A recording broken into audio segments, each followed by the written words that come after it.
제가 아까 뭐 러시아에서 있었다고 했는데 나중에 가고 나서 러시아 선교사님 제의준 그러면 안 됩니다. 저는 지금 라오스에 있습니다. 제가 한 20년 전에 러시아에 있었고 지금은 라오스라는 곳에 있습니다. 러시아에서 언젠가 제가 어느 서양 여자를 만났는데요.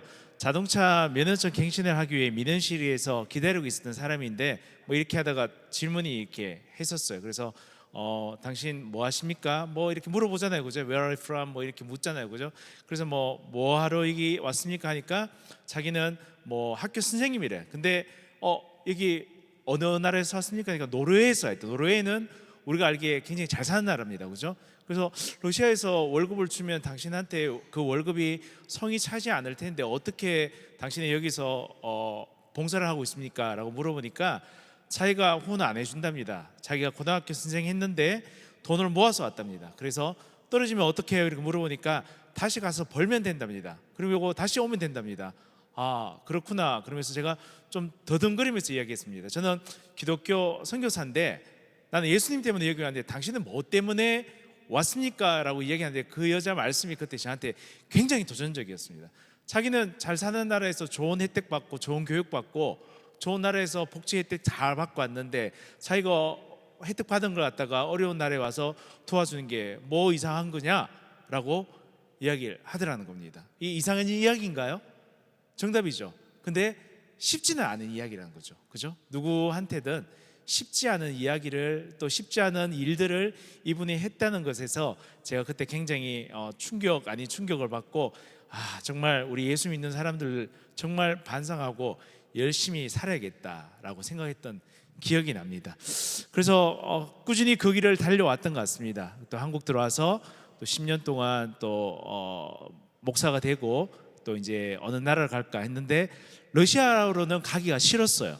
왜냐하면 러시아에서 몇 번 두드려 맞았거든요. 지나가다가 스킨헤드라고 걔들은 민족주의자 애들인데 동양인들 보면 되게 싫어했어요. 싫어하고 해서 길거리에서 한 3번 맞았던 것 같아요. 그래서 러시아에서는 제가 전방 후방 100m를 이렇게 살피면서 이제 걸어 다녔던 기억이 나고 경찰들도 저만 쫓아오는지 뭐 여건이 없으면 러시아에는 분명히 잡혀가는데 그런 트라우마 또 노이로제가 있었어요. 그래서 어느 나라를 갈까 선교사가 많이 적은 나라로 가야겠다라고 생각하니까 러시아에 이제 선교사님들이 많이 계셨고 이제 어느 나라를 갈까 보다가 이제 라오스 땅에 지금 제가 갔는 지 14년째인데 14년 전만 하더라도 선교사님이 그렇게 많지 않아서 요즘 또 많이 들어오신데 그래서 라오스로 오게 되었습니다. 그래서 14년 되었죠. 우리 뒤에 앉은 큰애가 6개월 때 제가 라오스로 들어갔습니다. 그래서 제가 14살이니까 제가 나이가 들 때마다 제가 라오스에 있었던 그 날수가 더욱 이제 증가하는 겁니다.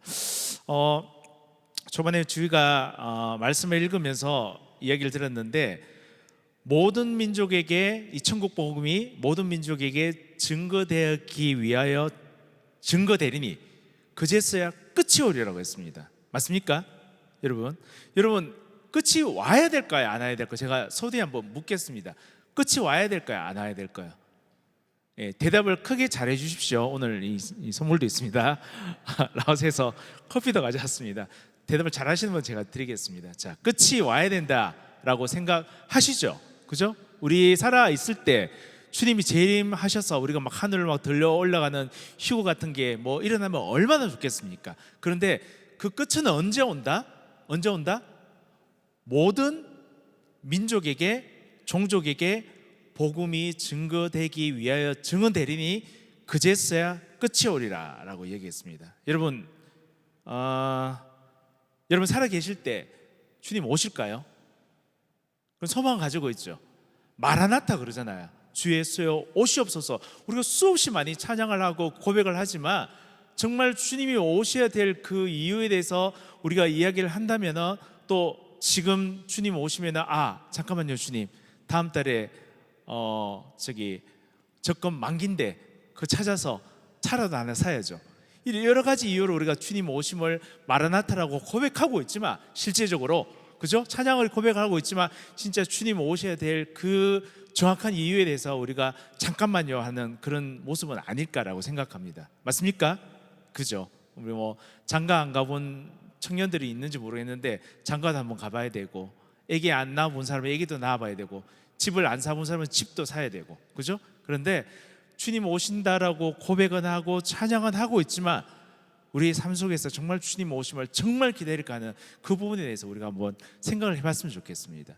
여러분, 전 세계 인구가 지금 80억 인구죠, 맞습니까? 80억 인구 중에서 1974년 제가 태어난 해가 1974년입니다. 좀 젊어 보이는데 74년생입니다. 이제 1974년도에 세계에 있는 선교학자들이 다 모여서 선교 재고 조사를 한번 해보자. 세계에는 몇 종족이 있고 얼마나 많은 인구가 있고, 그 2000년 동안에 이 선교를 하면서 기독교 신앙들이 전 세계를 흩어졌는데 이 2000년 동안 몇 민족에게, 몇 종족에게 복음이 증거되어졌느냐라고 조사를 해보자. 재고 조사를 해서 선교학자들이 모여서 공부를 하고 연구 발표를 냈는 게, 전 세계적으로 1974년 기준으로 해서 세계의 종족 수가 이 정도 되더라라고 결론이 났습니다. 몇 종족일까요? 그 종족 수가 아십니까? 모르시죠? 이제 커피가 이제 걸렸습니다. 여러분 생각하기에 우리나라에는 지금 몇 종족이 있을까요? 우리나라에는 아세요 혹시? 대한민국 몇 종족이 있어요? 종족. 전라도 종족? 경상도 종족? 아니죠. 세계에서 제일 단일 민족이 우리나라 사람들이에요. 그래서 대한민국에는 종족이라는 개념 자체가 없습니다. 다 말이 통하잖아요, 그죠? 그런데 전 세계적으로 따졌을 때, 심지어 우리 라오스만 따져도 150여 개 종족이 있습니다. 제가 라오스 말 하나 가르쳐 드리겠습니다. 두 손을 합장하고 이렇게 옆에 사람 보고 이렇게 합시다. 사바이디, 사바이디. 이게 라오스 인사입니다. 사바이가 이 평안하다는 뜻이고 디가 좋다는 뜻입니다. 밤새 평안하셨습니까? 이런 샬롬이랑 똑같은 그런 인사예요. 그 나라에도 전쟁이 많았든지 그렇게 인사를 합니다. 그런데 라오스의 몽족이라는 소수민족인데 그 사람들은 완전히 말투가 다르고 이렇게 손도 모으지 않습니다. 그 사람들은 이렇게 인사합니다. 녀종, 여종이 아니라 녀종, 이렇게 인사합니다. 소수민족, 종족. 그 다음에 또 카무족이 있고요, 라오숭족이 있고요, 라오룸족이 있고요, 라오땀족이 있고요. 그 종족을 다 이렇게 펼쳐보니까 150여 개 종족이라는 거예요. 그러면 전 세계적으로 따졌을 때 선교 재고 조사를 했던 그 1974년 로잔대에서 몇 명의 종족이 있을까 세어보니까 2만 4천여 종족이 되었다는 것입니다. 2만 4천여 종족. 세계적으로 나라 수는 한 200, 올림픽에 나오는 나라를 보니까 한 210개 정도 되더라고요. 그런데 그 나라에서 소수 민족으로 해보니까 2만 4천여 개의 종족이 되더라는 거예요. 그러면 그 2만 4천여 종족 중에서 1974년 2차 세계 로잔대가 필리핀 마닐라에서 1989년에 일어났어요. 그래서 그 89년도에 재고 조사를 해보니까 몇 종족에게 또 복음을 증거했느냐 하니까 17,000여 종족이 남았대요. 17,000여. 그러니까 2만 4천여 종족에서 17,000여 종족이 남았으니까 몇 종족이 줄어든 겁니까? 7천여 종족이 줄어든 거죠. 맞죠? 그러니까 한 20년 사이에 종족 수가 확 줄어든 거예요. 이게 무슨 뜻인가요? 종족 수가 줄어들었다는 것은 복음이 전 세계로 펼쳐나가고 미전도 종족, 그 나라에 복음을 들은 사람들이 2% 미만인 사람들이 미전도 종족, 언리치드 피플을 하는데 그 사람들이 17,000여 종족으로 줄어들었다는 거예요. 그리고 3차 세계 로잔대가 남아프리카 공화국, 그때 월드컵 하던 해였을 거예요. 조하네스버그에서 3차 로잔대가 있었는데 이거는 뭐 살뜰리는 통계가 나왔습니다. 몇 종족으로 줄어들었냐면은 7,000여 종족으로 줄어들었어요. 불과 20년 사이에 또 종족 수가 10,000종족이나 줄어든 거예요. 자, 산술적으로 여러분 생각해 보십시오. 그러면 2010년에서 지금 몇 년입니까? 2026년, 16년이 지났고 4차 로잔대회가 아마 온누리교에서 2년 전에 했던 것 같아요. 뭐 보수 신앙을 가진 분들하고 해도 된다 안 해도 된다 그걸 다 떠나서 일단 저는 선교 재고 조사만 이야기하자는 겁니다. 자, 7천여 종족까지 내려왔는데 2024년 온누리교에서 있던 3차, 4차 로잔대에서 몇 종족이 되었느냐? 여러분 더 살뜰리는 경험을 해야 되죠. 이게 무슨 뜻인가요? 주님 오심이 가까워온다 그런 거죠. 왜냐하면 우리가 읽었던 이 마태복음 24장 14절 말씀에 천국 복음이 모든 민족에게 증거되기 위하여 증언되리니 그제서야 끝이 오리라고 이야기했다는 겁니다. 모든 민족에게 복음이 증거되어지며 하나님의 끝이 종말일 때가 이 땅에 임한다라고 분명히 말씀하셨다는 겁니다. 그러면 여러분, 통계를 7천여 종족까지 내려왔으니까 24년 온누리교회에서 있었던 세계 4차 로잔대에서 몇 종족이 남은지 그걸 맞추시는 분에게 제가 라오스에서 만든 다오 커피를 여러분에게 선물로 드리겠습니다. 몇 종족? 자, 1번 5천 종족. 1번 5천 종족. 2번 4천 종족. 3번 3천 종족. 자, 몇 종족 남았을까요? 손을 드시고 먼저 말하시는 분이 상을 드리겠습니다. 네, 우리 3번 3천 종족. 또 3번 2번 4천 종족. 또 1번 5천 종족. 네, 어떤 것 같아요? 3번 같아요. 네, 답은 없습니다. 답은 저는 개인적으로 4차 로잔대를 생각하면서 한 2천 종족, 3천 종족 남지 않았을까? 왜냐하면 정보통신이 굉장히 빨라졌잖아요. 이 또 교통수단이 너무 빨라졌잖아요. 그죠?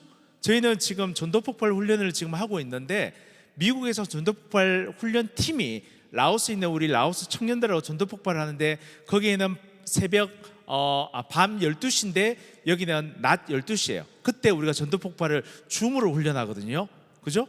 이런 통신시설, 네트워크 시설이 발전하다 보니까 저는 급속도로 줄어들었다고 생각을 하는데 그 그래프 한번 보여주시겠습니까?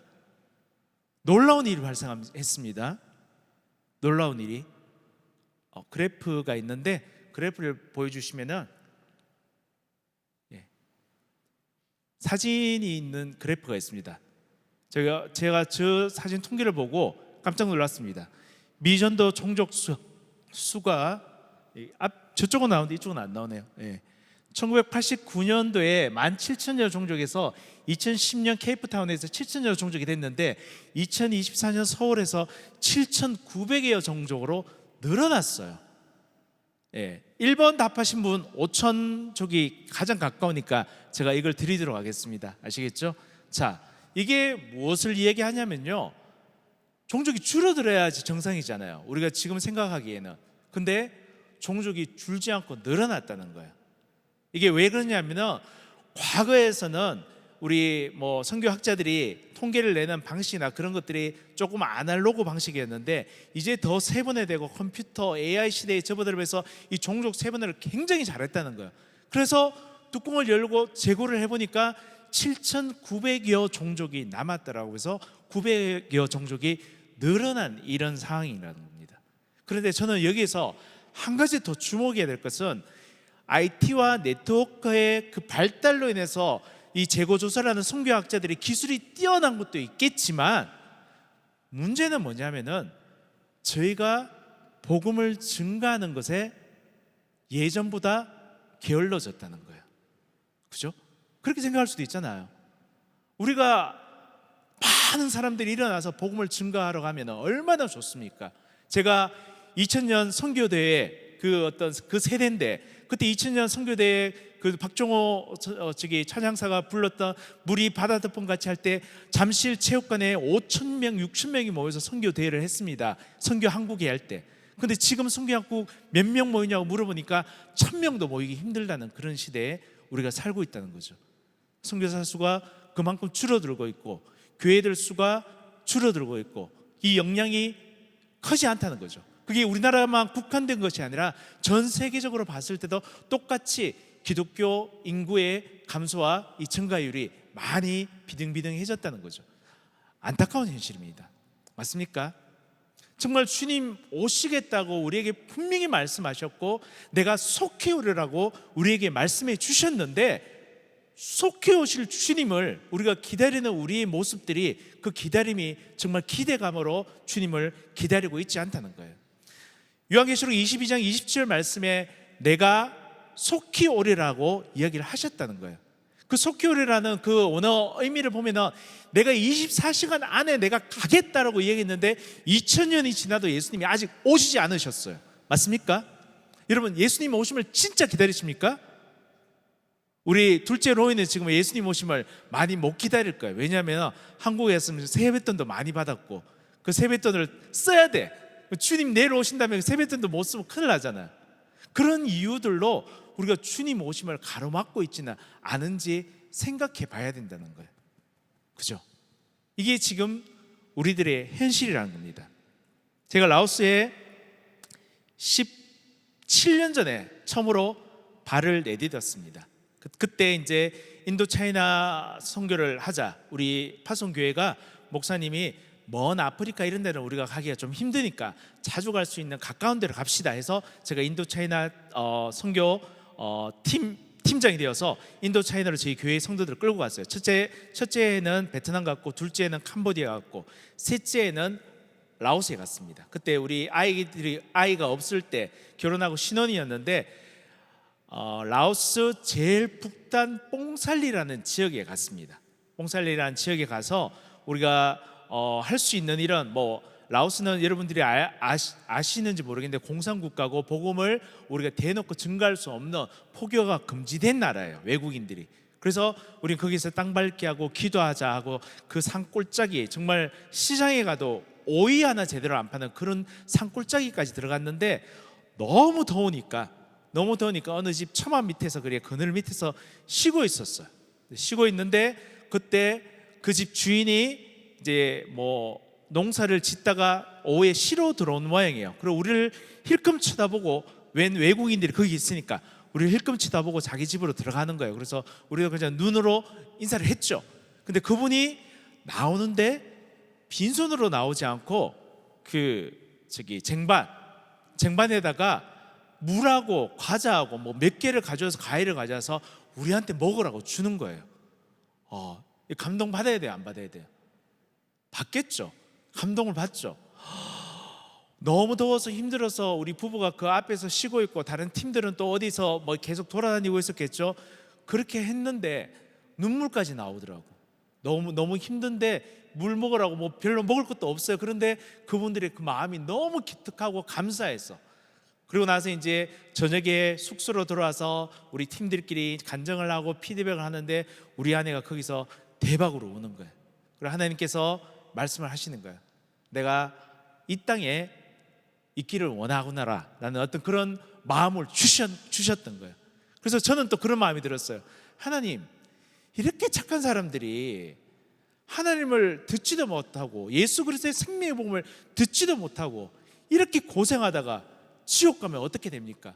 저 착한 사람들 살리기 위해서라도 저는 라오스 가야겠습니다 해서 저희는 라오스 땅으로 오게 되었습니다. 그로부터 3년 이후 2012년에 바로 라오스 땅에 오게 되었습니다. 그때 이제 저희들의 라오스의 삶이 시작되게 되었습니다. 그 뽕살리에 있는 그 분들은 아직까지 제가 못 만나봤어요. 라오스에 오자마자 또 갓난아기 데리고 나왔으니까 우리가 그 최북단 지역까지 가는데 25시간 버스를 타고 갔어요. 그것도 굉장히 더운 그 나라에서 에어컨이 없는 한 40년 되었는 현대버스예요. 옛날에 우리 버스 탈 때 버스 운전기사 아저씨 옆에 엔진룸이 크게 있잖아요. 거기다 돈 던지는 거 있잖아요. 그죠? 그 버스였어요. 현대버스. 그걸 버스를 타고 25시간, 26시간 가야 된다고 생각하니 아직까지 저희가 라오스 다시 들어와서 그 뽕살리 마을에 가지 못해서 그분들한테 죄송한 마음이 있습니다. 저희들을 라오스로 보내신 그분들에 대한 죄송의 마음이 있습니다. 그래서 빚을 갚기 위해서 나름 라오스 그 비엔티엔 시내에서 저희가 그 라오스 사람들에게 열심으로 그들을 위해서 헌신하고 그들에게 사랑을 갚는 그런 사역들을 감당하고 있습니다. 예. 여기서 이제 저희들이 라오스 땅에서 무엇을 할까 고민을 하고 하다가 저는 이제 영어를 가르치는 영어 선생님이었기 때문에 라오스에서 학원을 해야겠다는 생각을 하게 되었습니다. 그런데 그 학원이 잘 안 되게 되었어요. 라오스 교육법인에서 그것을 이렇게 도장을 찍어주고 승인을 하는 게 잘 안 되어서 어떻게 하다가 카페를 하게 되었어요. 카페. 그리고 그 카페 안에 베이커리를 만들 수 있는 빵을 만들 수 있는 기계가 있어서 할 줄도 모르는 빵도 만들고 커피도 만들고, 그렇게 하다가 또 어떻게 연결이 돼서 대한민국에 있는 본죽, 프랜차이즈 본죽 그 최부희 권사님하고 연결이 되어서 본죽에서 저희들의 후원을 해주셔서 라오스의 본죽 카페 미션 매장을 마련해서 지금까지 사역을 하고 있습니다. 자, 이제 저희가 여러분들 보여주고 싶은 것은 이제 제가 사역하고 있는 내용들을 보여드리겠습니다. 첫 번째 폴더 한번 열어주시면요,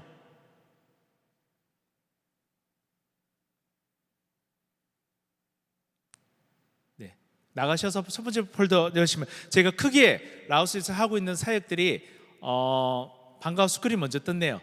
방과후 스쿨입니다.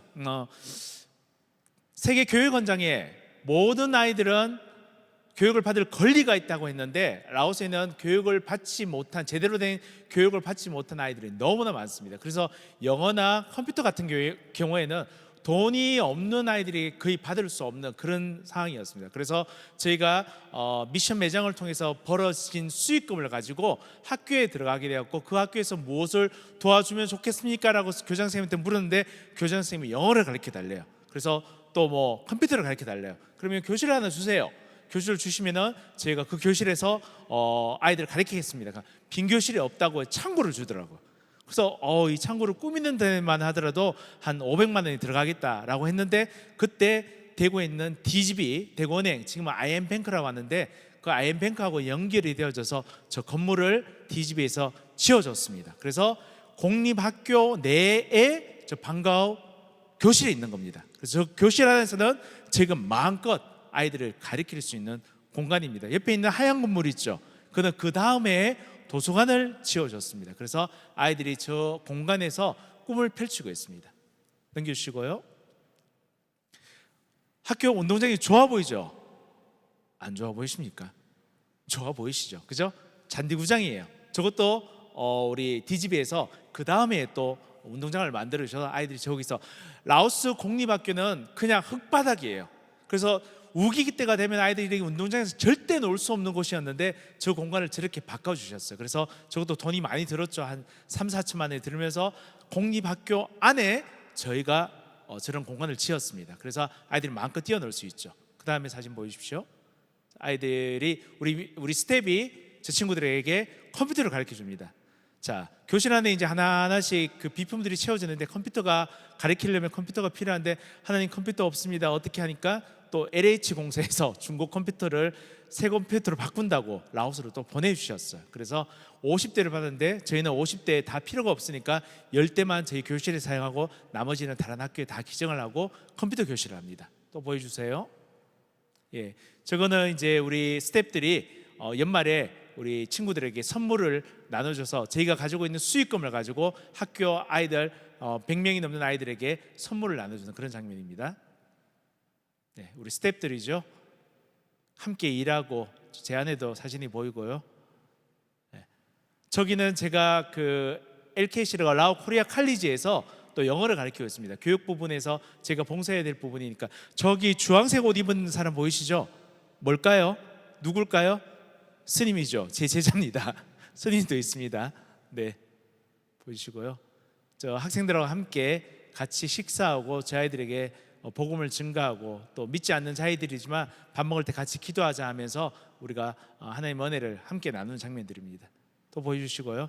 우리 학교 선생님들입니다. 학교 선생님들이고, 저기 중간에 서 계신 분이 교장 선생님인데 교장 선생님을 저를 거의 이사장급으로 대우를 하십니다. 저는 라오스 교육부로부터 지금 감사증을 너무 많이 받아갖고 제 집에서 감사증이 막 돌아다닙니다. 쓰레기처럼.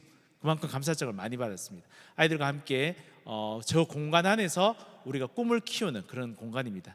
네, 저거는 작년에 제가 허리 수술했을 때 우리 친구들이 빨리 나으라고, 빨리 캐치하라고, 아짠 미샤 빨리 캐치하세요 라면서 사진을 찍어서 보내줬던 그런 글귀입니다.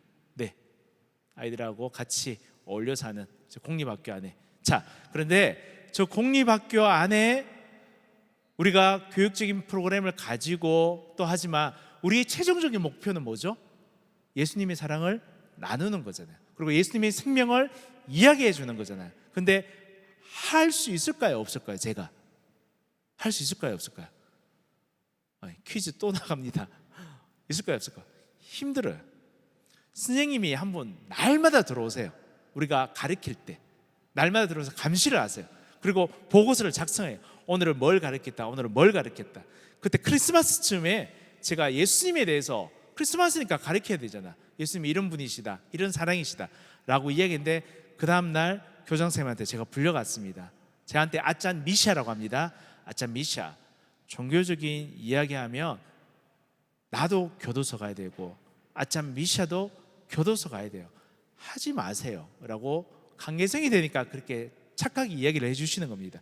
관계성이 안 된다면 저를 고발해버리면 저는 저 학교에서 그냥 쫓겨났고 이때까지 받은 감사장을 다 이렇게 반납해야 될 그런 상황입니다. 그런데 관계성이 되니까 그렇게만 이야기를 해주시는 겁니다. 쉽지 않지만 그럼에도 불구하고 저 아이들에게 또 학교 방과 수업을 통해서 아이들에게 복음을 가르치는 그런 장면들을 우리가 할 수 있습니다. 또 하나 넘겨주시겠어요? 제 끝에 사진을 보면은 이 아이들이, 사진이 나옵니까? 여기 나오네요. 저희들은 저희가 CDP라고 어린이 개발 프로그램에 대해서 한 명당 3만 원씩 후원하는 아이들이에요. 한국에서 결혼을 맺으면 아이들 한 명 한 명을 결혼을 해서 가정을 방문하고 그 아이들의 상황을 듣고 그곳에서 그 아이들의 필요성이 무엇인지, 학교 안에서는 제가 공식적으로 복음을 증거하지 못하지만 가정에 들어가서 가정의 아픈 이야기를 듣고 상황들을 들으면 저희가 기도해 줄 수 있고, 그거는 본인들이 신고를 안 하면 괜찮으니까 자기들이 받는 입장이기 때문에 저희들이 하는 말들을 잘 들어줍니다. 저 집안 중에 한 집안은요, 애들이 9명이나 있어요. 9명. 최근에 또 배가 불룩한 것 같은데 맞나요? 10명째인가? 너무 못 살아요. 바나나 그냥 구워서 파는 그런 집안이에요. 그런 집안이에요. 근데 저분들도 우리가 가면 또 감사하다고 옥수수 삶은 거 내오고 그런 정들이 있습니다. 근데 저들이 하나님의 은혜 가운데서 우리 결혼되어진 선생님들이, 한국에 있는 후원자들이 열심히 기도해서 저 아이들이 예수께로 돌아오는 그런 역사가 일어나길 바랍니다. 저는 CDP라는 프로그램도 제가 방과후 스쿨에서 하고 있습니다. 두 번째, 우리 교회 헤세드 센터사요. 네, 일단 PPT에서 보내주시는 대로 제가 설명하겠습니다. 헤세드 센터는 제가 하는 그 미션 매장, 비즈니스 미션 매장입니다. 한번 보여주실래요? 예쁘죠, 집이? 이게 저희 집이 400평입니다. 별로 안 놀라시네. 여러분 400평에 살아보셨어요? 안 살아보셨어요? 다시 한번 해보세요. 저희 집이 400평입니다. 그런 반응이 있어야죠. 제가 재밌죠, 그죠? 멋지죠? 일반 가정집을 저희가 개조해서 딱 2천만 원 들여서 인테리어를 했는데, 제 아내가 뭐 조명 같은 거 이런 것들 디자인했기 때문에 예쁘게 했습니다. 예쁩니까? 예, 전체 한 60명, 70명을 수용할 수 있는 공간입니다. 가정집을 빌려서 저곳에서 저희가 카페 사역을 합니다. 그전에는 처음 시작은 아주 작은데 10평짜리 카페에서 저희가 시작을 했어요. 그리고 나서 이제 코로나 터지기 직전에 한국 본주하고 연결돼서 우리도 뭐 한 거 큰 거 해보자 해서 센터 겸 우리가 카페를 한번 해보자 해서 저 공간을 빌렸고, 그 공간을 빌린 집이 다행히도 저희 사택과 또 옛날 카페 공간을 합쳤던 그 렌트비를 합치니까 저 공간을 빌릴 수 있는 돈이 나오더라고. 왜?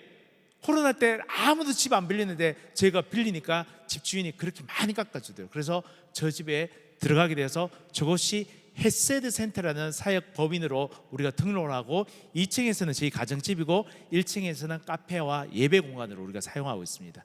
예쁘죠? 그림들도 우리가 직접 그리고요, 우리 또 선교사 동료들 중에서 오셔서 같이 함께 그려주고 해서 저런 공간을 만들었습니다. 이쁩니까? 오고 싶습니까? 오셔야 됩니다. 아멘, 아멘. 뭐 저런 공간입니다. 저곳에서 이제 저희가 비즈니스 미션을 운영하고 있습니다. 또 열어주시겠어요?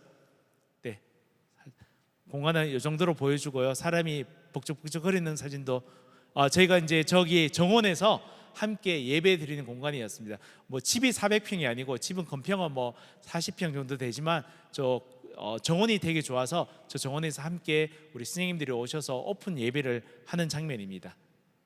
그래서 저게 2020년 1월에 오픈을 해서 지금 저 공간에서 저희가 사역을 한 지 이제 만 6년째가 되어갑니다. 손님들 많죠? 라오스 본죽 매장 그러면 라오스 사는 교민들이 한 3,000명 되는데 모르는 사람은 간첩입니다. 그만큼 깨끗하게 저희가 했습니다. 그래서 죽만 하는 것이 아니라 본주교에서 나오는 도시락, 비빔밥, 죽까지 같이 해서 라오스 교민 사회에서는 본주 한국 식당들 중에서는 깔끔하고 깨끗하고 카페 분위기가 나는 곳입니다. 그래서 대사관이나 그런 데서 단체 주문, 도시락 뭐 100개, 200개씩 우리가 주문을 받아서 저런 식으로 과일, 뭐 샐러드 이런 것들도 주문을 받아서 이렇게 하고, 또 그다음에 출장 뷔페 같은 것들도 우리 직원들과 함께 하고 있습니다. 저희 스텝이 총 12명입니다. 별로 안 놀라시네. 아무튼 12명입니다. 저기가 이제 저희 공간이 그 선생님들 뭐 미팅도 하시고, 또 NGO 사람들이 와서 포이카가 뭐 단체 뭐 미팅을 할 때 저기서 밥을 먹고 미팅을 하는 아주 사랑방 같은 저희가, 또 저 공간에서 또 무엇을 하느냐, 굉장히 중요한 건데 바로 일터 교회죠.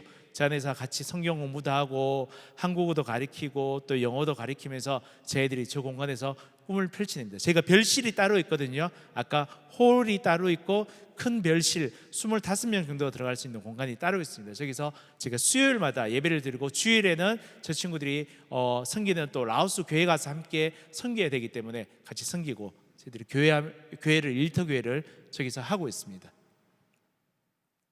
우리 직원들이죠. 네, 연말에 무슨 우리 뭐 회식 같은 거 하는 것 같습니다. 네, 이거도 지나주시고, 그리고 이 본죽에서 나오는 그 수익금을 가지고 우리가 어떤 일을 할까? 우리가 라오스에서 벌어들인 돈을 라오스를 위해 쓰자 해서 제 아내가 아주 기특한 생각을 해요. 그래서 뭘 했냐? 로고스 대학이라는 그 이동원 목사님 어디죠? 지구촌 교회에서 파송한 선교사님이 하고 있는 대학교가 있는데, 사설 대학교가 있는데, 그 대학교 교역자 자녀, 시골에서 올라온 전도사님, 목사님 자녀들에게 우리가 장학금을 재작년부터 지금 2회째 했고, 올해 이제 9월에 되면 3회째 하고 있습니다. 몇 명한테 주는지 아십니까? 저희가 장학금을 들으면은 반응을 보겠습니다. 100명한테 장학금을 줍니다. 별로 안 놀라시네. 아무튼 100명한테 장학금을 주는데, 한국처럼 이게 학비가 비싸지 않아요. 라오스는 학비가 1년 학비가 한 한국 돈으로 30만 원, 35만 원. 근데 100% 다 주시면 스포일 될까봐 그렇게 주진 않고, 저희가 70% 정도씩 아이들에게 장학금을 줍니다. 그래서 제 친구들이 함께 장학금을 수여받는 장면. 저 본죽 대표는 제 아내가 대표이기 때문에 저는 저 단상에 못 올라갑니다. 아무튼 저기서 본죽 광고를 하고 이곳에서 좋은 일을 하고 있다고, 그래서 제 본부 한국에 있는 본죽 미션에 이렇게 이런 일을 하고 있습니다 하니까 우리 최복희 이사장님이 되게 흐뭇해 하시더라고요. 그분도 귀한 사역들을 많이 감당하고 계시거든요. 그래서 세계 18개국에 본죽 매장이 있는데, 그 중에서도 우수하다라고 날마다 칭찬하시는 매장이 저희 본죽 매장입니다. 그래서 저기서 나오고 있는 수익금을 가지고 아까 학교 방과후 스쿨을 하고 있는 학교 간식도 돕고, 그 아이들을 교육받을 수 있는 그런 어떤 상황들을 만들어주고, 또 이 대학교에 장학금도 저희가 만들어주는 또 수여하는 그런 일들을 하고 있습니다. 이게 저희 헤세드 법인에서 시작하고 또 진행하고 있는 귀한 사역입니다. 네, 그 다음 폴더 한번 열어주시겠어요? 저거는 저희 공간에서 저희 직원들 12명 중에서 7명은 크리스찬이고 믿지 않는 친구들도 일을 하러 와요. 그러면 걔들은 어떻죠? 저희들한테 밥이죠. 그죠? 어떤 밥? 예수 믿을 대상이라는 거죠. 그죠? VIP가 되는 거죠. 그래서 저 왼쪽에 있는 우리 청년들이, 저 남자하고 여자하고 저 청년들이 이제 전도 폭발 메시지로 믿지 않는 친구가 들어왔을 때 이제 기회를 가지고 또 선물을 준비하고 해서 이 아이들에게 복음을 전가해서 그 믿지 않는 아이들이 또 예수 믿게 되는 그런 일들을 감당하게 되는 좋은 일터교회, 그리고 좋은 공감의 장소가 될 수 있는 곳이 저희 헤세드 법인 본죽 센터입니다. 네, 감사합니다. 그 다음 장면 좀 넘겨주시겠어요? 자, 교회 개척 및 지도자 훈련입니다. 제가 아까 이야기했듯이 라오스에서는 저희가 대놓고 복음을 증가할 수가 없습니다. 그러니까 제가 라오스 교회에 올라가서 이 단상에 올라오는 자체가 큰일 날 일입니다. 그래서 저희는 간접적으로 지원하는 방법들을 택하고 있습니다. 넘겨주시고요. 자, 저희 라오스 교회도 뜨겁게 찬양하고 뜨겁게 하나님을 부르짖는 교회들이 많이 있습니다. 그런데 저들이 지역 사회로부터 많은 핍박을 받는 것은 아직까지 맞습니다. 해마다 오픈도어 선교회에서 기독교 박해지수라는 것을 내는데 그 박해지수 안에 2010년까지 꾸준히 10위권 안에 들은 나라가 바로 라오스입니다. 부동의 1위는 어딜까요? 북조선 인민공화국. 2등 사우디아라비아, 3등 중국인데 라오스도 그 10등 안에 들어가는 굉장히 박해가 심했던 나라입니다. 종교를 이렇게 인정을 하고 자국민이 자국민에게 복음을 증가하는 걸 인정을 하지만 실제적으로 그렇게 하면은 박해가 있는 나라가 라오스입니다. 제 친구 라오스 지도자 중에 한 명은 이 허벅지에 피부에 불룩 튀어나온 게 있더라고. 이거 왜 이래라고 하니까 감옥에서 불로 지짐을 당했어, 이런 이야기 한 친구가 있더라고요. 그래서 아직까지 박해가 있는 나라고 저렇게 교회가 왕성하게 활동을 하면 주위의 눈치를 봐야 하는 곳이 라오스입니다. 그럼에도 불구하고 교회가 지금 성장하고 있습니다. 그럼 저희는 저 교회들을 어떻게 지원하고 어떻게 우리가 받쳐주는 역할을 할 수 있느냐? 교회 가서 이제 프로그램들을 만들어 줍니다. 네, 넘겨주시고요. 방문해서 교회의 필요성을 듣고 교회가 뭐가 필요하다는 것들도 저희가 후원을 하고요. 우리 큰아이가 교회에서 이제 색소폰으로 이렇게 특별 찬양하는 거죠. 사진이 잘 안 보이죠? 예, 넘겨주시고요.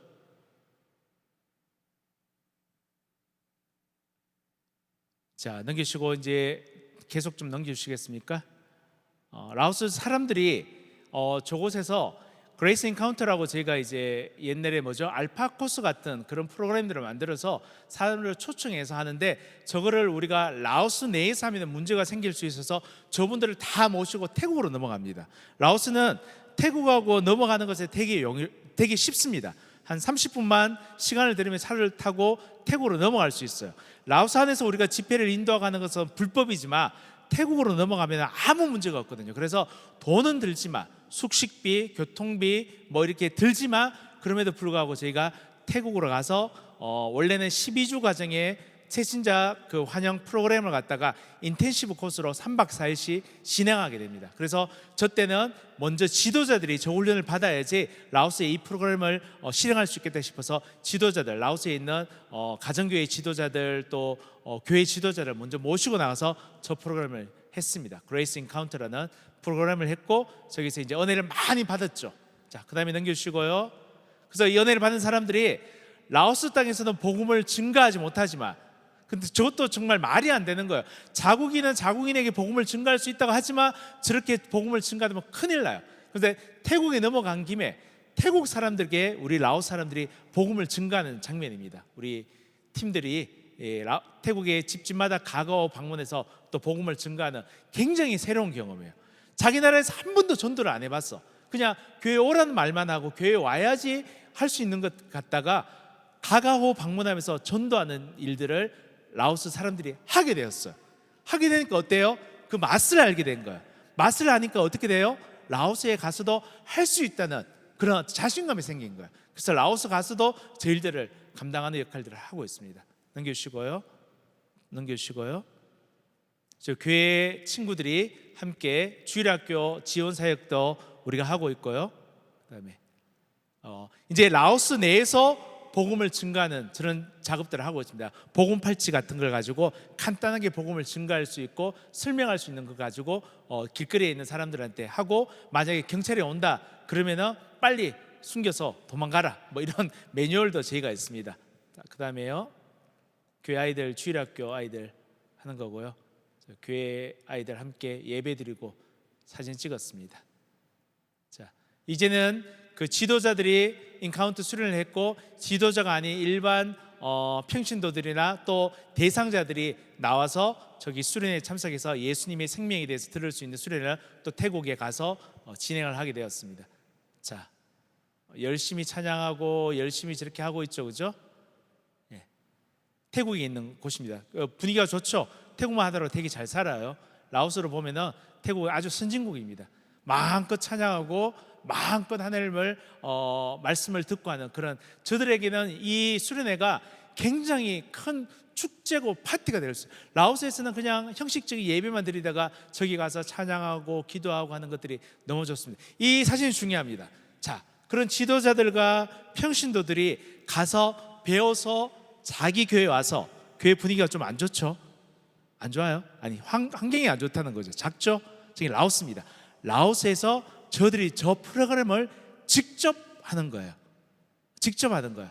저희는 선물만 준비하면 돼요. 거기서 배웠던 강의 내용을 가지고 저들이 나눔 테이블을 하면서 직접 복음을 증가하고 나눔 토론을 하면서 또 예수님은 누구신가에 대해서 이야기하는 그런 장면입니다. 저는 저 그레이스 인카운터 저 프로그램을 통해서 라오스 땅에 많은 사람들이 주님께 돌아오는 그 기적의 능력이 있음을 믿습니다. 그래서 본인들이 자기 교회에서 직접 하고 음식도 준비하고 새신자들을 가리키는 그런 프로그램들을 하는 모습들을 보고 있습니다.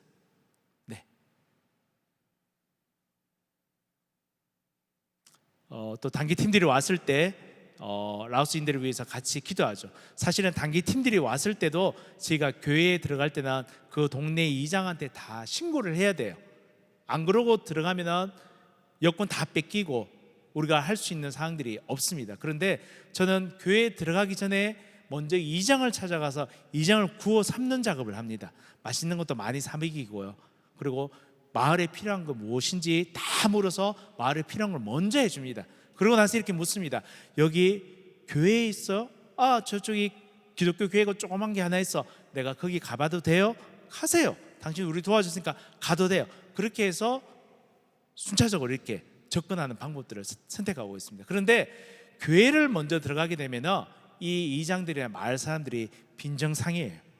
우리는 도와주지 않고 교회만 도와준다. 이런 것들 때문에 제가 전략적으로 마을을 먼저 도와주고 모른 척하면서 교회가 있는 것들 알매도 불구하고 그 교회를 도와주기 위해서 들어왔음에도 알매도 불구하고 교회는 2차, 3차적으로 도와주는 곳이라는 개념을 갖게 해줘요. 그러고 나서 이장과 마을 사람들이 이렇게 하고 나서 교회를 들어가는 작업들을 하고 있습니다. 그래서 저는 교회 들어갈 때 신고 안 하고 들어가요. 왜냐하면 이장하고 벌써 권력자하고 손을 잡았기 때문에, 그죠?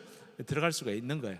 그런 프로세싱으로 저희가 교회 사역들을 하고 있고, 저희가 지금 돕고 있는 교회가 한 3군데 교회가 되고 있습니다. 그래서 라오스에서 제가 이런 사역들을 하고 있습니다. 그래서 여러분들이 기도해 주실 것은, 복음을 증가하지 못하는 나라라고 해서 우리가 안 증가할 수는 없잖아요. 그죠?